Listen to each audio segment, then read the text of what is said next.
What's up, everyone? Welcome to the what is this? Third week is too that hot. I can't even think. Third week of Castilla y León box Um, month. And right. we are tasting this guy today. Uh 2023 Casa Aurora La Nave Bierzo Tinto is what we're tasting today. All right, let's start with a map because we always do.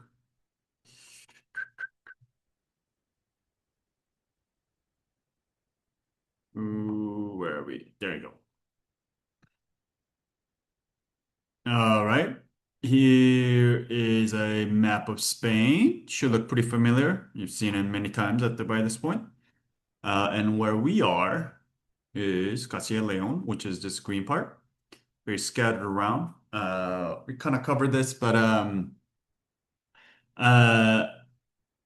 high plateau. We were in Tierra de León or León the first week, right? We were in Bierzo last week, so this is kind of a high plateau. Um, Castilla y León in general is a very, very kind of dry, arid, high plateau, continental climate, meaning really hot, dry summer and a bitterly cold winter. And then here last week we went up to Bierzo, which is in the mountains.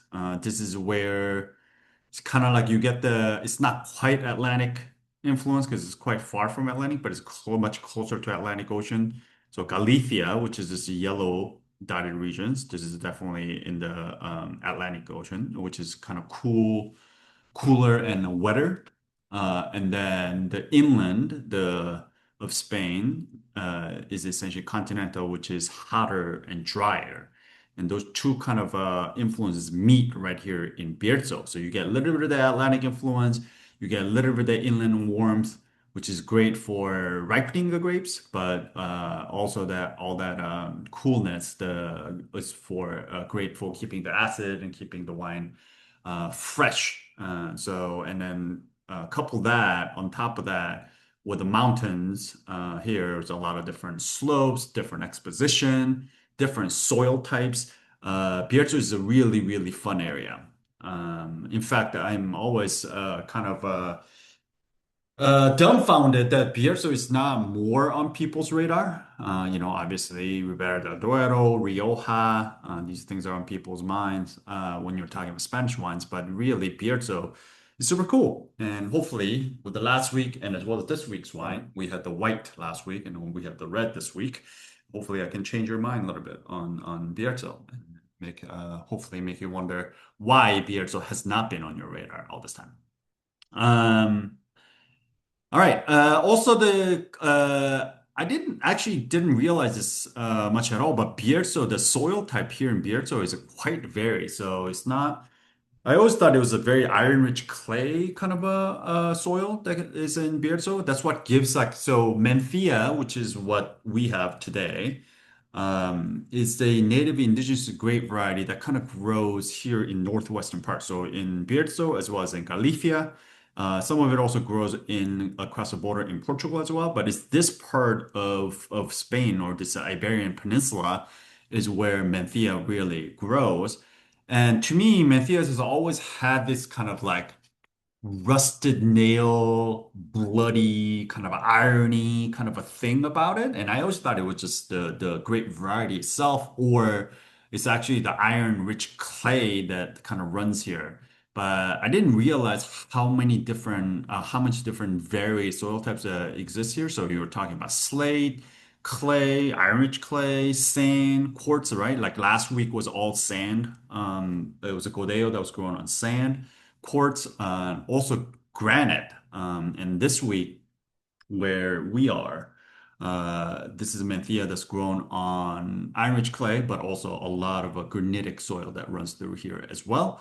And we're going to talk more about that when we get tasting it. But, where else in the world are there a lot of granitic soil that runs through? Beaujolais.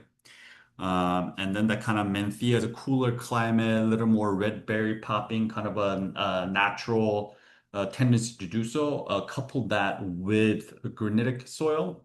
It reminds me a lot of Beaujolais, Cru Beaujolais. I feel like if a Beaujolais moved to Spain and made wine, or like Marcel Lapierre from like Morgon moved to Bierzo and made wine, I feel like this is the kind of wine that we will get. But yeah, so uh, less of that kind of a irony,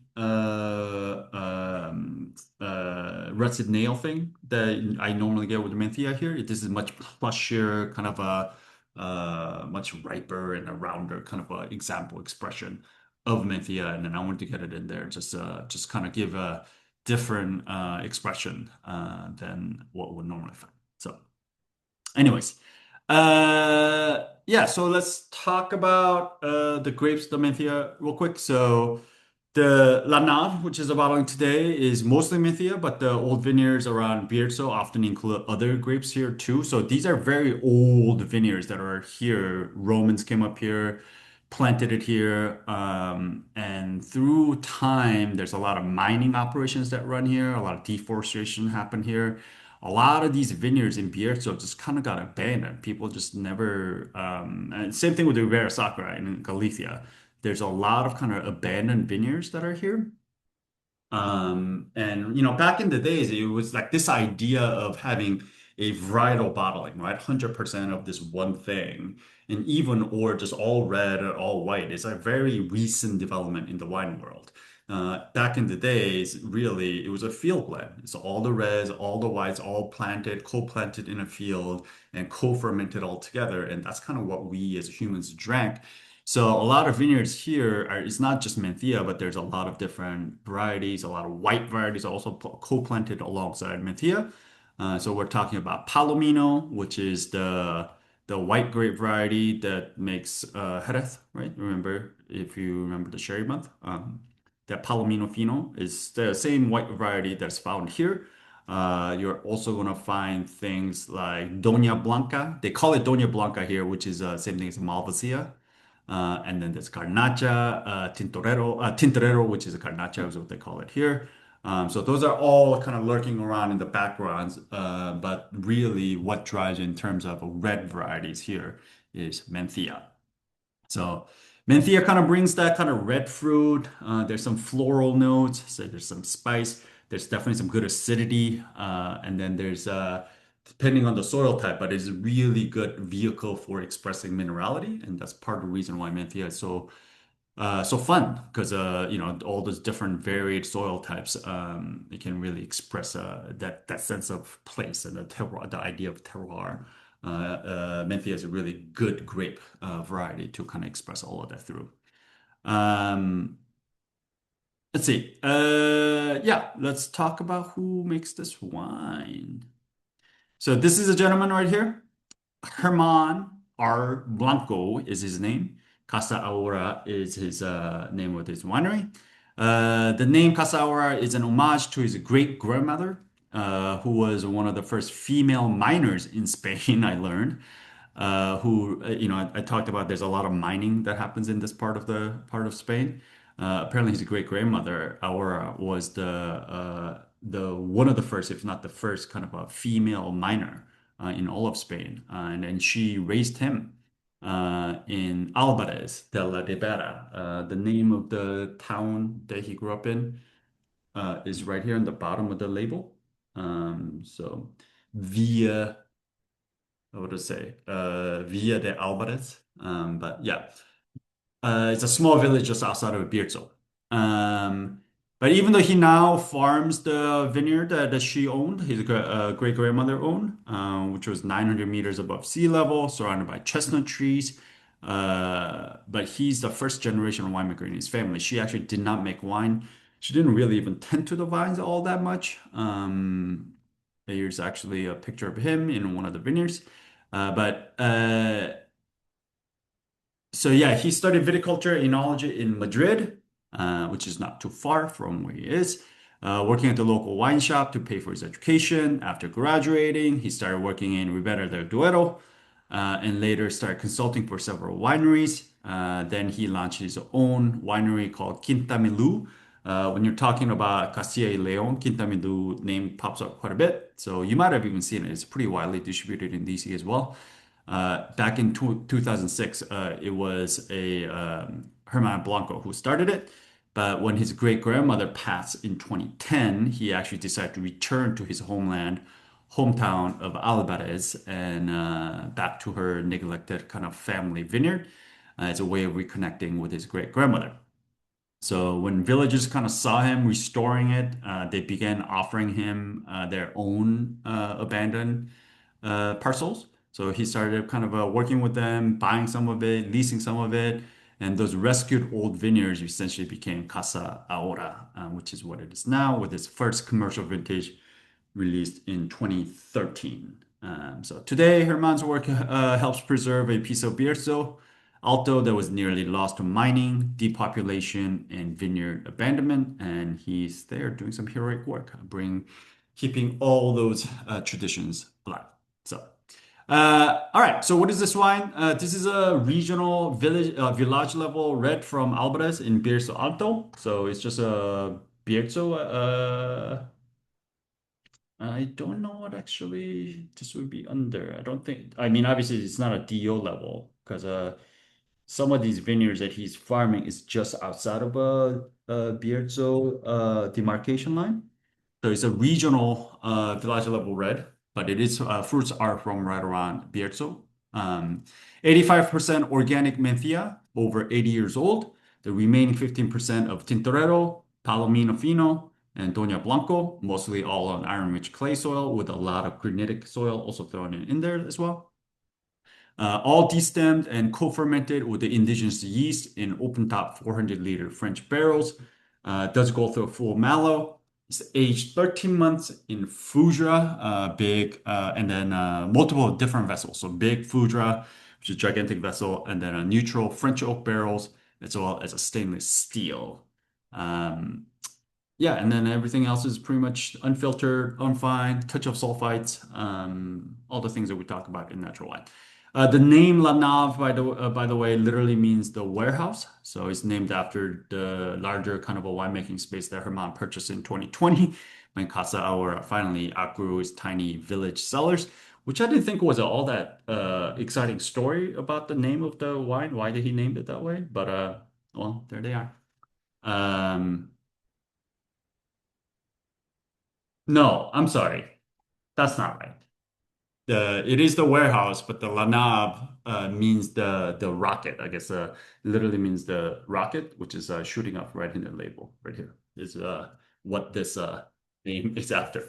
All right, cool. That's all I got. But yeah, this is the kind of stuff that I really enjoy drinking from Spain, at least as a red goes, because a lot of reds from Spain is just, all those areas that we talk about, Ribera del Duero, Rioja, Priorat, which is uh, down here in Catalonia. They're massively big, ripe, juicy, kind of inky kind of reds, right? Because I mean, Spain is hot. I mean, most of Spain, especially in the inland, is a very hot continental climate. So the grapes get really ripe. They just alcohol really shoots up and all of that. But it's not really until you get into these kind of northern and northwestern part, they call it green Spain, because this is really the only part of grain that is kind of green, because everywhere else is very arid and dry. Because this is where all the rain that comes from the Atlantic Ocean gets stuck by the mountain range that runs through the north. So all the rain gets captured here, and then all that cool kind of moderating influence from the ocean is what keeps all the wines fresh. So when you get a bottle of Mencia from Bierzo or Ribera Sacra, it is a complete different expression than what you would find in Spain. Not that these Ribera del Duero, Rioja, Priorat, or Jumia or these kind of different areas are bad. It's just that stylistically speaking, it's like, it's very massive wines that you cannot drink much of. There's not a whole lot of elegance or freshness. It's more of just depth and concentration. So kind of moving away from that and getting some styles of reds that are a little bit fresher, a little more approachable, honestly, if you ask me. They pretty much come from this part of Spain. So that's why I personally enjoy a lot more acid, fresher, what I personally enjoy drinking, which is all from this part of Spain. So there you go. Any questions about any of that before we get to tasting? It's quick and dirty because we didn't, we were already in Bierzo last week, so I don't have to talk about Bierzo too much.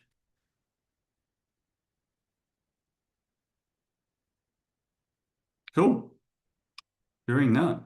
Let's taste the wine. Who wants to take the appearance? I'll do it. Perfect. Where'd it go? Give me 1 second. I thought I had it up, but I do not. Um, there you go. You see it? Yes. Perfect. This wine is clear. This one is clear. I will say it's not like translucent. I will say, you can tell this is not filter refined, but yeah, for all intents and purposes, I would still call this clear. This one is clear. Intensity. Medium. Yeah, I'll call this about medium. Um, Maybe like medium plus, but yeah, I can't really read straight through and see it all the way there, but I can kind of see the writing through the thickest core. So yeah, I'm gonna call this medium as well. Medium intense color of, Ruby. yeah, this is pretty much like textbook Ruby right here. Any other observations? No, no bubbles, no deposits. Nothing. Yep. Cool, cool. Perfect. Good job. You get to pick the next person for the nose. Hmm. I will go with Cecilia if she's around. I am, but I'm outside and it's dark, so I'll have the. Can you hear me okay? Yeah, can hear Okay. you. I'm back from my road trip and finally got my wine from Julia tonight, so Okay. I've missed the other two. Sorry. Okay. Uh, are you saying you can't do the nose, or you want to do the nose, No, no, or no, I can. okay, cool, Just cool. camera off, sorry. It's dark where I'm sitting. All Um, good. so it smells clean. Yeah, this one is sound. It's not super clean. It's not squeaky clean. Like you can tell, this was probably made in a farmer's warehouse, not Hmm. like a quick, but in a lab in a lab setting. But yeah, for all intents and purposes, I'll call this one clean. This one is sound. Yeah, Intensity. smells good. Yeah, it smells really good. I'd say like medium to medium plus. Yeah, I My mean, nose is pretty far, or my nose is pretty far off the rim. yeah, like I'm smelling it here, which is like what, 2 to 3 inches, just pretty Mhm. far off. I'm Yeah. gonna call this medium plus. Intense aromas of, what do you got? I feel like I get some violet and rose. Yeah, totally.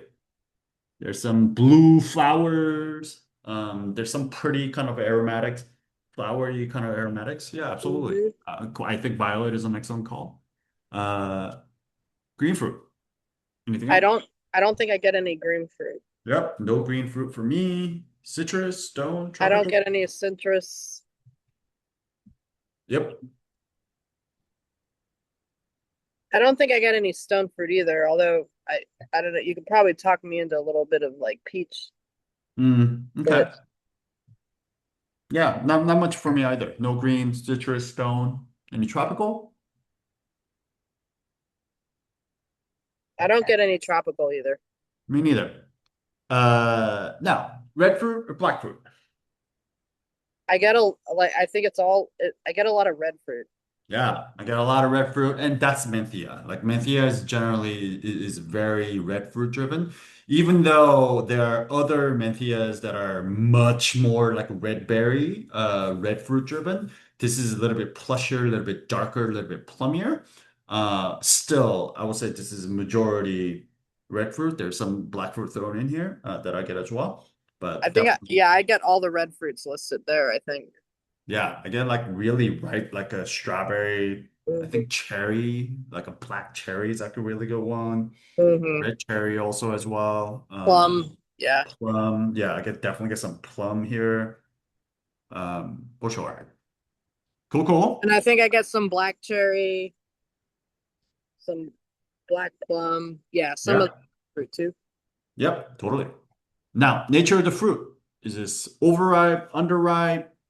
No, it smells like summer ripe berry. Yeah, Yeah. exactly. Really ripe, like peak ripe, super fresh. Um, Maybe even like just over the peak of the ripe, like going into maybe Yeah. stew, Super but sweet. Yeah. yeah, exactly. But nothing like underripe, nothing green, nothing like Mm-mm. that. And this is a beauty of this region is that Bierzo, even though you get all that rain and cool climate coming in from the Atlantic Ocean, all that warmth from the inland, from Castilla and Leon, it keeps the ripeness there. So you get all this really intense, concentrated, ripe fruit. But you later, when we get to tasting it, we'll talk about acid. But like it just gets this all this really solid acid that keeps everything fresh and lively. Hmm. Um, cool. And any herbaceousness, herbal, spice, any like non-fruit savory things? I feel like I could get a little black pepper. Little Oh, spice, that's okay. Little spice. peppery, Yeah. yeah. Okay. I get a little bit of like I don't want to go all the way as calling it like lavender, but there's something like lavendery, little purpley, Mhm. lavendery, wild thyme, that kind of like shrubby kind of like herb here a little bit. Yeah. Yeah, I could see that. Uh, and finally, minerality. Any rockiness? I do get like a little minerality, but I don't know that I No. could name it. Um, Yeah. So, Not wet wool. I know what that smells like.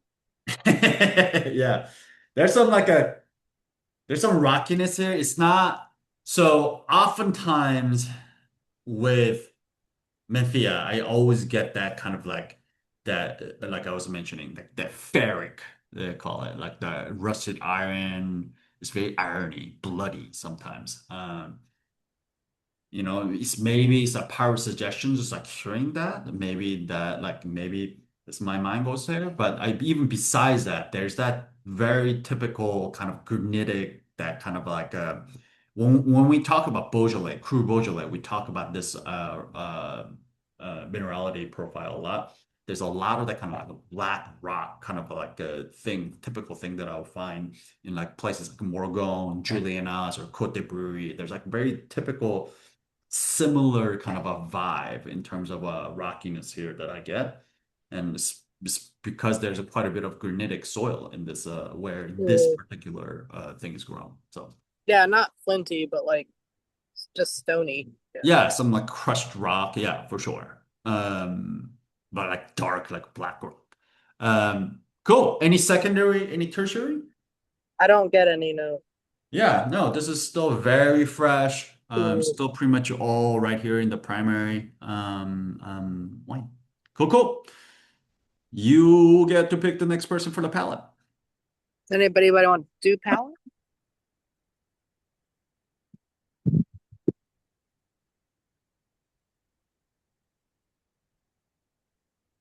Maybe Dana, since your camera's on. Dana and friends. Yes. Oh, turn that. Uh-oh. You got an echo going on.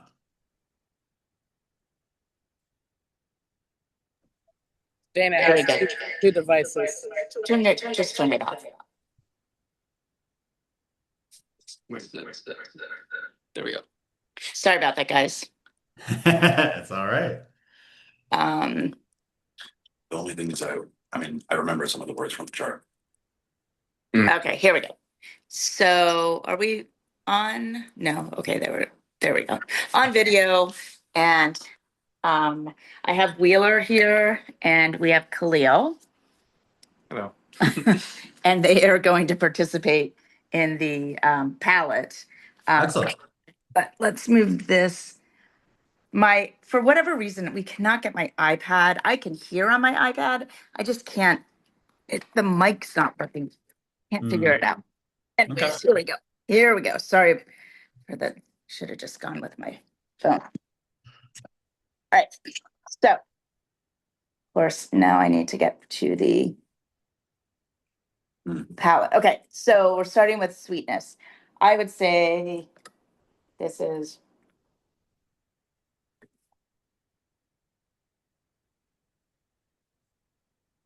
definitely dry. Yeah. I That's why dry. there's a ton Dry. of fruit. There's a ton of fruit here.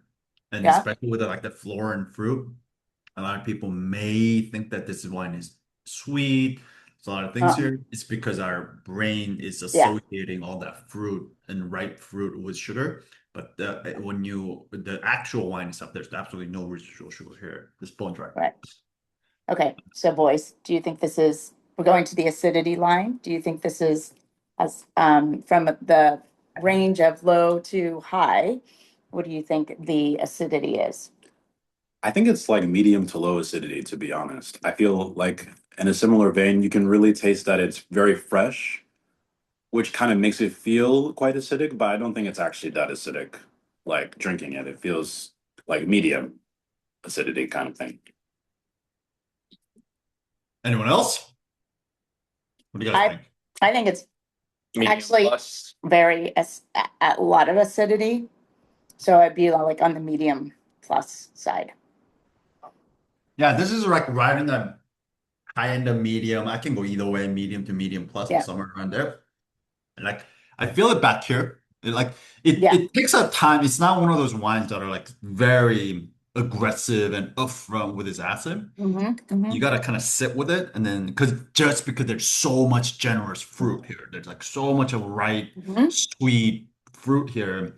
It takes a little bit of time to kind of detect the acidity level.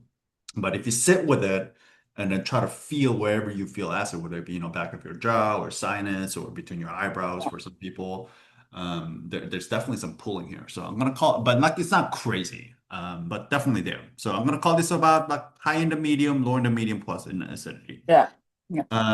Tannin. Tannin, it sticks around. So, I mean, I would definitely say it's medium.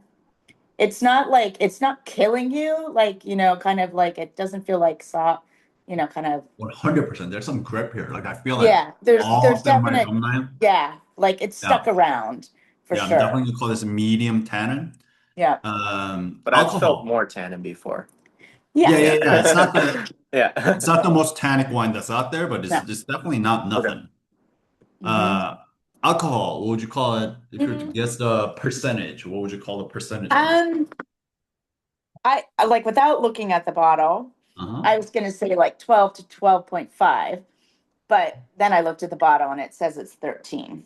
Yeah, So it's gonna say about like 13, 13.5. This is a little bit harder than 12.5, but still that's very much in the medium, like 12.5, 13. That's right in the medium range. So medium alcohol. Body. I feel like it disappears. It's medium minus or light. Yeah. Or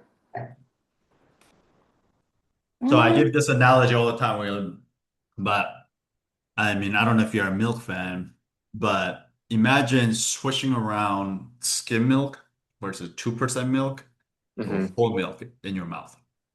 And I'm talking about the flavor. I'm just talking about the weight, the viscosity. Yeah. I think it's medium. Oh, medium. What do you think this is? Oh, sorry. I was allergic to milk. Okay, so terrible analogy. He had to drink soy milk, growing up. So yeah. So like to me, this is like 2%. Okay. It's very close to 2% milk. So that is like a medium. So Yeah. light is like a skim milk, medium is Mhm. like 2% Got it. milk, full is like whole milk. So Yeah. got some weight. It's got some viscosity, which is great. It's Mhm. not just like a thin, juice. Right. Mhm. Okay. Mousse we don't have to talk about because it's No not mousse. bubbly. Yeah. Flavor intensity. How Flavor intensity. I definitely think Medium plus. medium plus. Like exactly? all the Very different, expressive. like Yeah. all the different when we were talking about the primary and secondary, tertiary, like all that primary, like with the red fruit. And I was tasting like geranium leaf and like Mm, bramble and yeah. like, and those might be on a little on the heavier side, but I don't know. They were just like, kind of definite, like in addition to kind of the like juicy fruit, so Yeah, not like, absolutely. I think that Bramble is a good call because we got both of the red and the white, yeah, what the yeah, British call Bramble, and then the geranium. There's definitely some floral, kind of pretty, kind of aromatics yeah. here. And But I've been like totally into, I don't know if you guys, it just seems like a recent, like there are these candles that are like tomato leaf. They're like the most mm, beautiful smelling candles. And mm. so I've been like totally obsessing around tomato leaf. I mean, And as somebody who likes tomato leaf smell, I've never seen the it's that, candle, but I'm all about it. it's like, yeah, it's just the most beautiful smell. Okay. Anyways, so, No, I mean, so Menthea in general, one of the things I also love about Menthea is that like it has this beautiful aromatic profile, right? It's got mhm, the flower and the yeah. berries and all of that. But on top of that, there's these kind of savory, herbaceous, herbal thing, which is like to you what you're talking about. I was saying it as like a lavender thyme, that kind of like Yeah, shrub yeah, kind of yeah, yeah. thing. For you, and then you are also adding like tomato leaf and all of that. Like all Mhm. that is very, very innate to Menthea as a grape. So, and I always like these grapes that have that kind of like really ripe fruit sweetness, but balanced with savory non-fruit things. Mhm. They Right. both exist. I think they makes it more delicious. So, Yeah. I think that's an excellent, excellent call.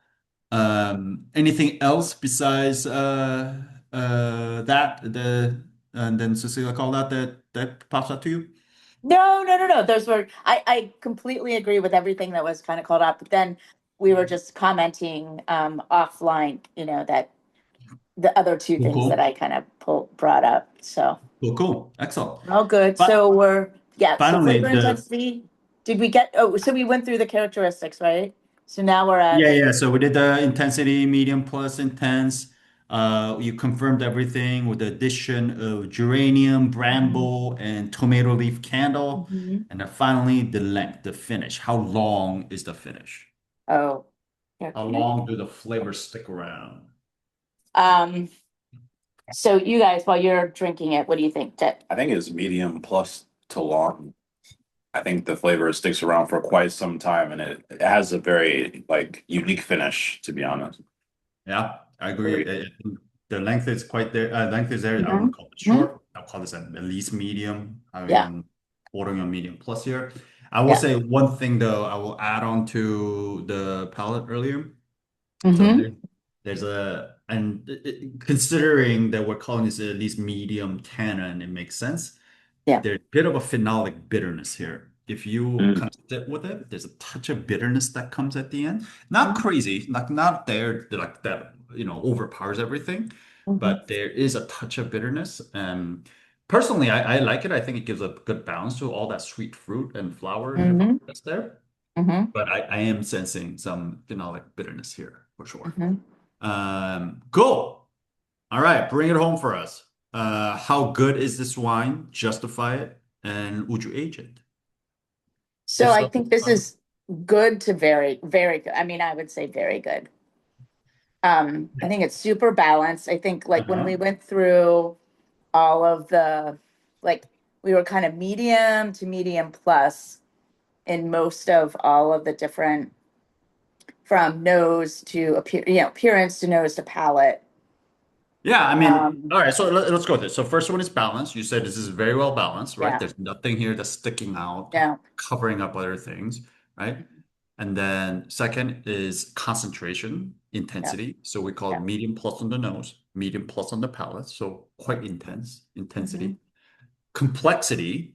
So we call that all kinds of things in the primary, right? We call that Right. some flour, we call that red fruit, black fruit, we call that some tomato leaf, shrubs, Like we got some herbaceous. Yeah, rocks, herbaceous, yeah. we got all kinds of things. No secondary, no tertiary, but quite a Hmm. bit of things here. So solidly in at least medium, right? Yeah, If not yeah. getting higher. And then the length, we call it medium plus. So we call balanced, medium plus intensity, medium complexity, Hmm. medium plus length. And when you combine it all, we're landing somewhere in medium plus, essentially, average of that. So Hmm. put us right here in a very Yeah, good. and they're very good. Yeah. Would you I age really this? like this. Yeah, this is delicious. Yeah, Would you, it's like would you, super. And it was funny because when it first opened up, I opened it up. I didn't decant. I just opened it up for an hour and then I put it Mhm. in the fridge for like 20 minutes or so before we started. And like kind of just smelling it initially, like it's kind of blown off a bit, Yeah. but there was definitely this like, it was very poignant or something, you know what I mean? It was like wanted to get out of the bottle. Yeah. Um, Yeah, there's this wine. I've had this bottle before and drank it over a couple of days, and it changes quite a bit over time. Mhm.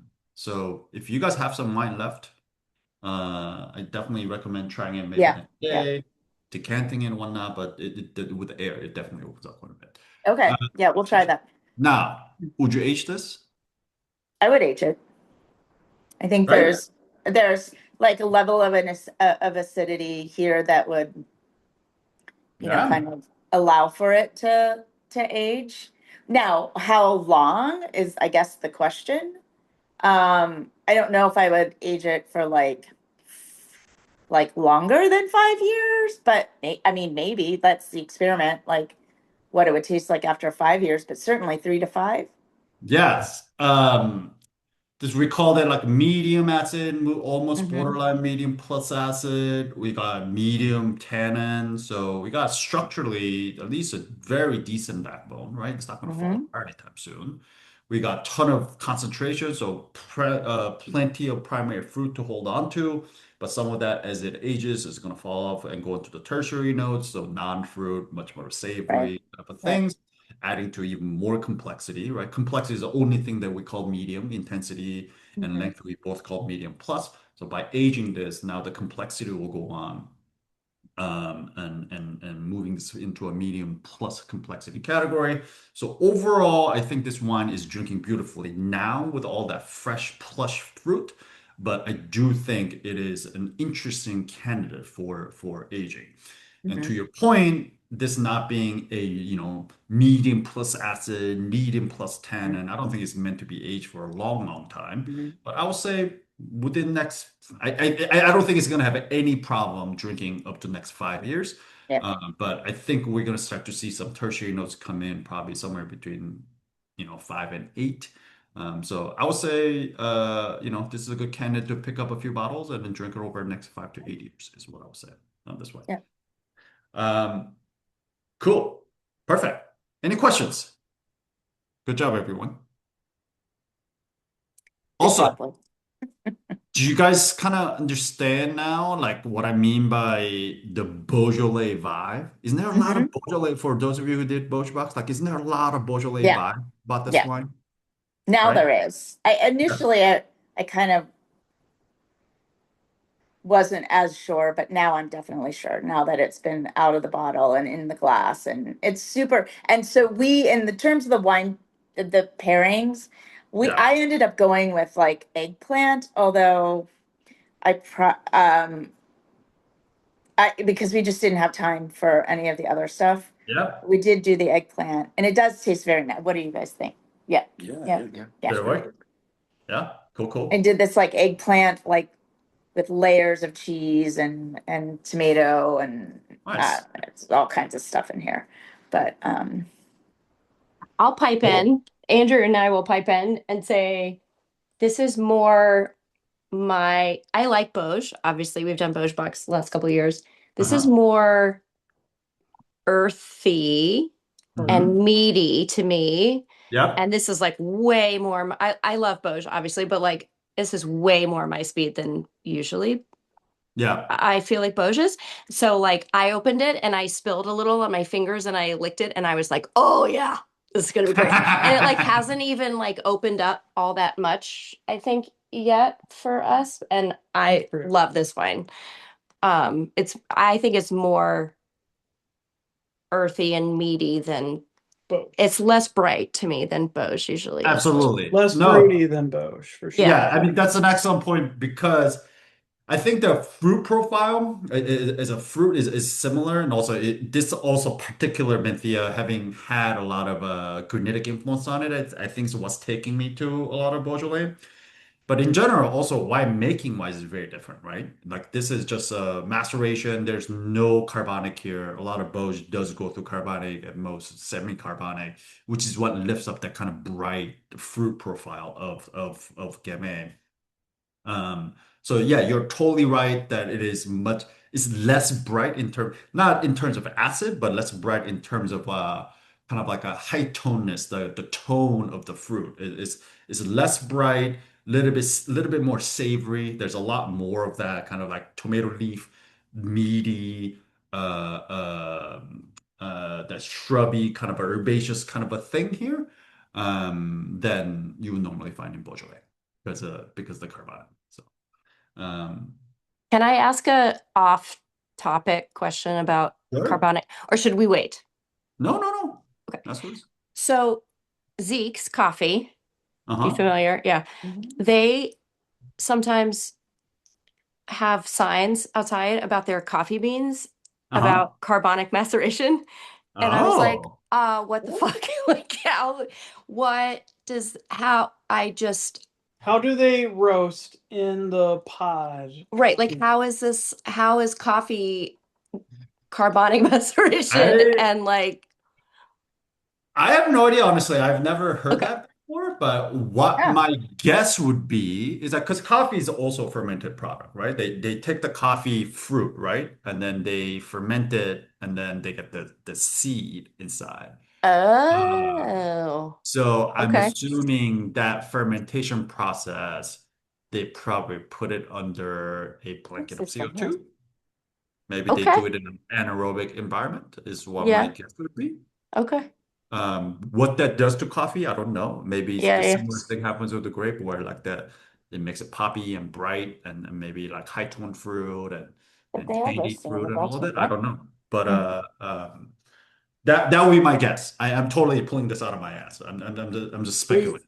we Yeah. have never been bold enough to try it, or I haven't at least. Yeah, yeah. We just go in and get like our shit and leave and like, but I've seen the signs and I was like, wait, this is like this weird crossover between wine world Yeah. and coffee world. And we love Zeke. So I was just like, okay, all right. Well, I they mean, roasted in Baltimore, so I can go over to Harvard Road and ask them what they're talking. Oh, yeah, okay, all right. You get now I'm really super super, geeky about it. yeah, now I'm No, super seriously. curious. Yeah, it's not far from where I live, so Okay. I'll go out on an expedition and start to, you know, ask Nice. their roasters what they're talking about. Yeah, yeah. Oh my Nice. God. Look, these are the monsters I've created. Here you guys going into cooking coffee roasters and talking about carbonic roasted coffee beans. Jesus. They're The gonna be like out. You guys get out. Like, no. Right, right. Yeah. the This coffee roaster is gonna be like, get a life. Like, what are you asking about carbonic and macerated coffee bean? the DC roasting like facility is here in Woodridge, right on Rhode Island in DC. Anyway, Ah. Oh, that's for right. That's whoever right. lives around Yeah. here, yeah, it's Yeah. Brookland, Woodridge, sort of boundary, I guess. That's right. That's right. I knew that. Did you guys like this one? Just out of curiosity? Did anybody Definitely. not like this one? Um, And we like okay. I mean, I think Manthea is a crowd pleaser. There are different styles here. This is much more like plusher, like I said. But they're much brighter, kind of a lighter red berry, a lot more ferric, a lot more mineral driven kind of a Mantheas that exists out there as well. But in general, I think this is, I don't know. I Yeah. like Manthea a lot. I liked this a lot. And I have to say, Wheeler and I listened. We weren't able to join in last Wednesday, but we did the tasting over the weekend, and I Uh-huh. really liked last week's wine. The Codeo, the white, Yeah, the Raul Perez white, that wine yeah. is incredible. That That was one, amazing. yeah, Sorry, that I, one I is, know we're mixing it up, but I just oh, wanted to say it was really good. And we yeah, listened to the whole tasting, and it cool. was super yummy. All I right. didn't have Well, enough of it. yeah, that wine is elegant. It's Yeah, generous. So good. it was really good. Is it $73 good? Oh no, is Debatable. that what? Yeah, that wine is on a retail shelf will be $73. Stop I it. got it on a clearance, like a yeah, basically my rep did me a solid. But so on Case Club, it's gonna go on a much lower price. It's gonna be like Yeah, 34, $36, okay. I think. But Because I was yeah. like, I'm definitely buying this wine in case. Or on that note, let's Okay, play so on that everybody's note, favorite yep. game. How much do you think this wine is on a retail shelf? How much would you be happy paying for this on a retail shelf?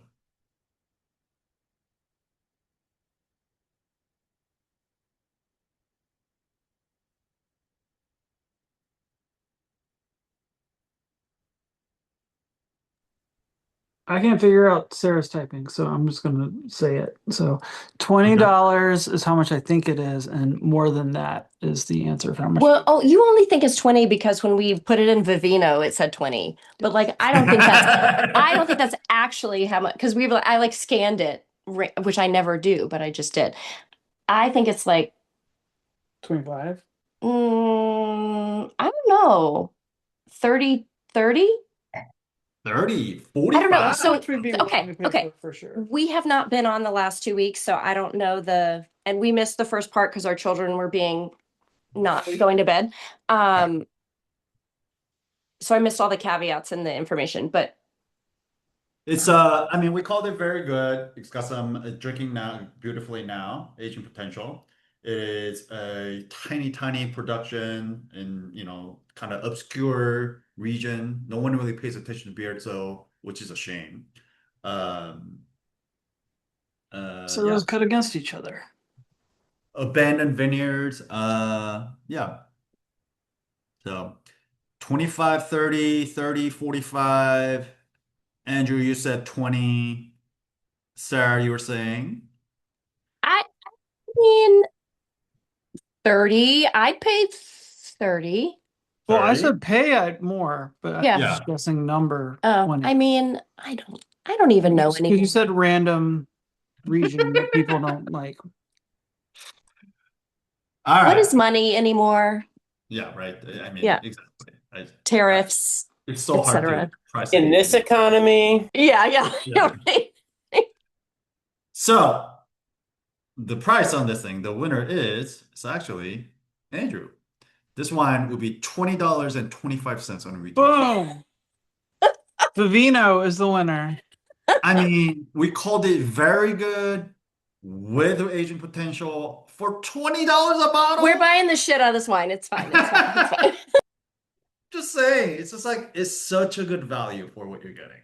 So there you go. So you got this is another reason why I thought it was kind of fun to have Bierzo, because so we had a Bierzo white from Bierzo last week. We had the red from Bierzo this week.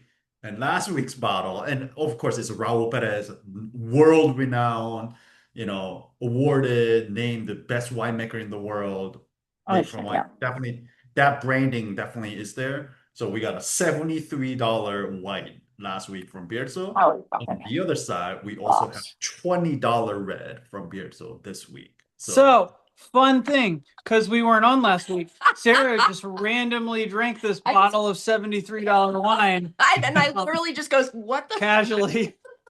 So I did not drink it. No, I finished it all myself. As you do. Yeah. Yeah. Did That's you good. like it? Was it good? It was fine. It Yeah. was an oolong white. It was very acidic. Yeah. Uh, I mean, do I think it was a $73 wine? no, I don't think I so. would have not said, I would have not guessed 73 Yeah. for no, sure. no. But I So did really like it. yeah, I mean it's excellent wine.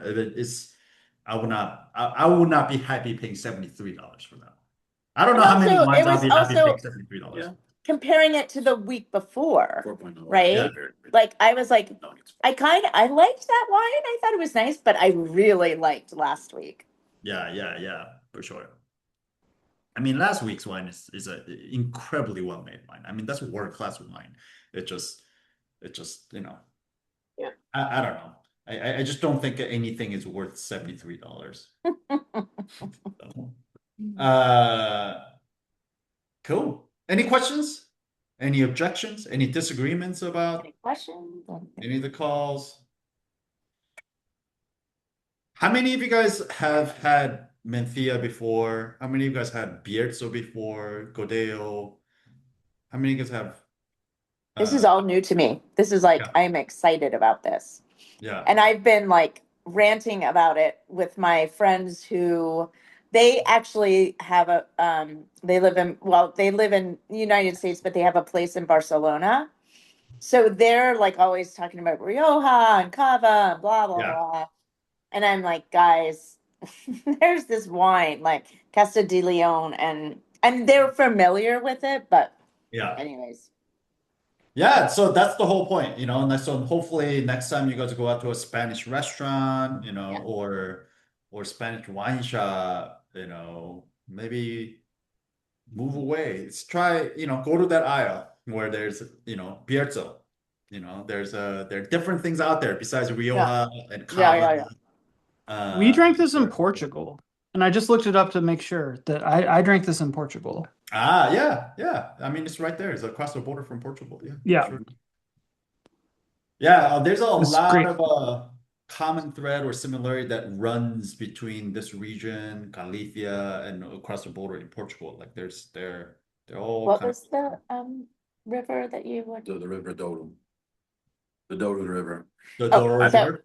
I've had so I mean, I've had a lot of, I haven't tried wine from this region, but I've had a lot wine from the Portugal side of the Douro River. Yeah. The dry Yeah, red yeah, exactly. I mean, just kind of different kinds, but yeah, exactly. A lot of the dry red wines from that fantastic. northern. Dry port essentially. Yeah, it's fantastic Yeah. stuff. Yeah. I love that wine for sure. Have you ever been there? Yes. I was in the River Douro this past summer Ah, that doing region to this day is one of the most awe-inspiring, like most dramatic wine landscape I've ever been to in my life. is pretty amazing. Yeah. Yeah, it's just like, why did the Romans decide to plant vineyards here? Like, it doesn't make any goddamn sense. It's so steep, like it's so hard to farm. It's like, why? But they knew Yeah. something because it makes incredible wine. It's pretty incredible. Yeah, it's amazing. so did you go up the river? What was it that you did? Yeah, so we took the train. We took the train from Porto, really, and then we literally just we went up the river for a while. At some point, we got off and we went. It was like this kind of I don't remember the name of the village at the moment, but we got off in this village and then we just Villarreal, maybe?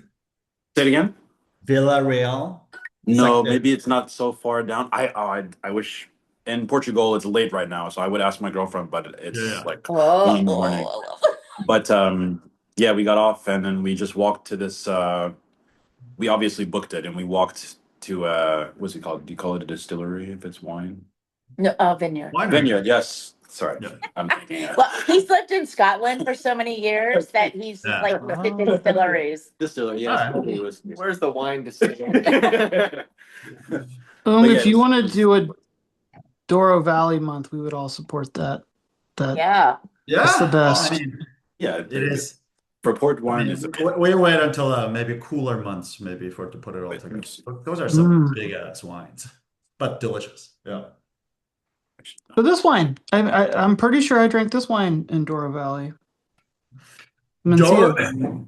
The climate is very different from here versus Douro. Oh, Like I might Douro- have no, I might have drank it there. It didn't mean they grew it there. Yeah. The vineyard was in Piñao. Okay. Yeah, okay, got it. Yeah. Yeah, I didn't stay in Viña, but I passed it. I stayed in Villarreal last time I was there. It was incredible. It's just unbelievable. I rented this little tiny little Mini Cooper.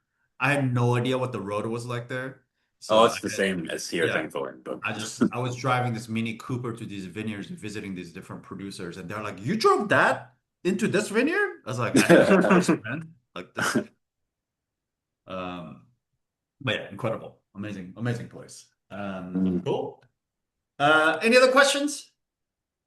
Comments? Excellent, excellent. We're hearing none. I'm gonna turn off the recording.